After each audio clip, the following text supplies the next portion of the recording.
How to use VisaHQ Honest Review. Properly beginner mistakes that cost you.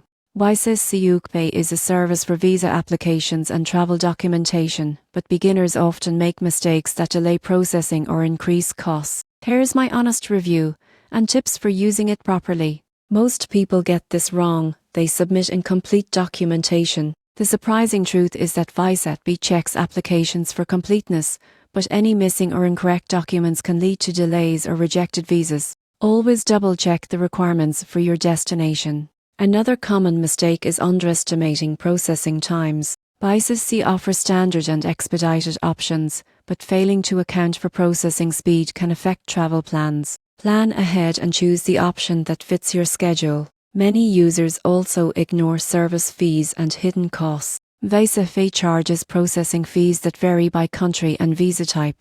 Understanding the total cost prevents surprises. Finally, beginners often forget to track their application online. VisaHQ provides a tracking system that gives real-time updates. Not using it can cause unnecessary stress or missed notifications. In conclusion, using VisaHQ properly means submitting complete documents, planning for processing times, understanding fees, and tracking applications online. Avoiding these mistakes ensures a smoother, stress-free visa application experience.